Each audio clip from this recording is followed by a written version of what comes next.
Right, well, shifting our attention away from the security of Europe now to the question of economic viability of America's uranium mines.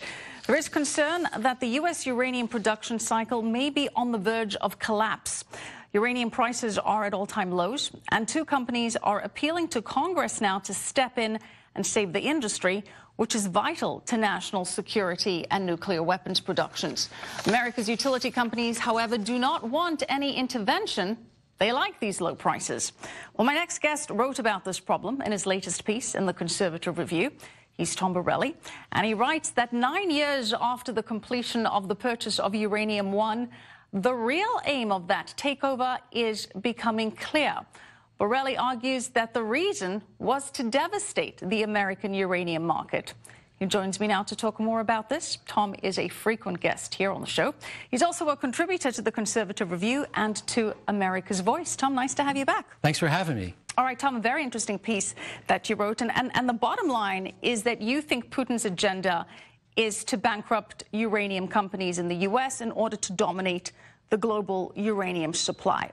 What is his motive here? Why would he want to do this? Well, Russia for a long time has used their energy resources as a political weapon. They did that with Ukraine. They had a dispute with Ukraine, and they dialed down natural gas to Europe. So they'd like to use resources as part of their foreign policy agenda.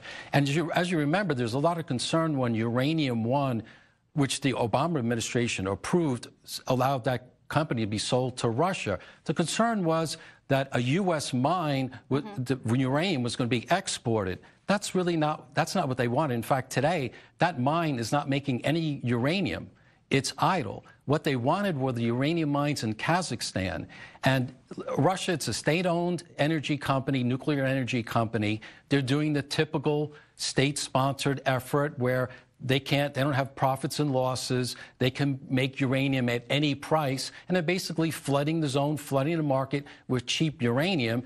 And the U.S. miners are really going out of business. They're closing mines, and as you mentioned in the introduction, right now U.S. mines are at its lowest percent in history in terms of uranium production. So it's all part of a bigger strategy to bankrupt these U.S. uranium companies, and that's why the Uranium One sale was so significant. That was a very controversial sale, as you touched upon. It happened under the Obama administration. Explain how this deal was approved in the first place. Well, because it had national security concerns, there's a committee on foreign approval, and they could block the sale if they thought it was a threat to national security. That didn't happen. How was this not seen as a threat to national security? That's the really, the $64 million question. It absolutely is, and now we're seeing the consequences. As we remember, at the time, there's a lot of concern because the Clinton Foundation was getting a lot of money from Uranium One investors, as well as former President Bill Clinton got a $500,000 speaking fee for a speech in Russia. So a lot of people thought that had something to do with Hillary's State Department not blocking that effort, which they could have done. But again, the real play here is to really put so much economic pressure that the uranium companies go down. And this is a national security issue because remember, our electricity, 20% of our grid comes from nuclear power. And in 2016, only 11% of the uranium that was purchased was from U.S. mines. 89% was from foreign sources. That was from the United States Energy Information Administration. Now, the industry is estimating only 1% of nuclear energy is being mined.